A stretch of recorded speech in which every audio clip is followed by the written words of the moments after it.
Mr. Ian Duncan Smith. Mr. Speaker, may I take issue with my right honourable friend, the Prime Minister, gently, that for 27 years some of us have been warning about the federal nature of the European Union. I said gently.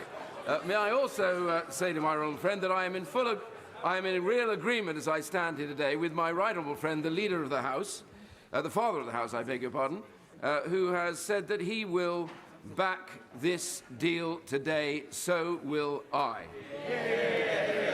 And I want to ask him, therefore, in that spirit, would he please come to the dispatch box and ask the member for West Dorset to please now, recognising we need to have a meaningful vote, to withdraw his amendment and give the British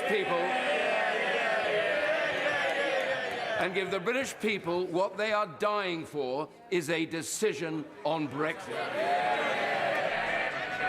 Well, I'm full of respect for the contributions that my right honourable friend has made over many, many years on this subject, and I didn't mean in any way to exclude him from, to say that he hadn't made important contributions on the subject of a federal Europe. What I said was that I hadn't heard people often speaking up in favour of integration of this country into a federal Europe, federal EU, Mr. Speaker. On his point about the amendment that I believe is being proposed, and I think you have accepted from the honourable member, my right honourable friend from West Dorset, I do think that this is a momentous occasion for our country and for our Parliament.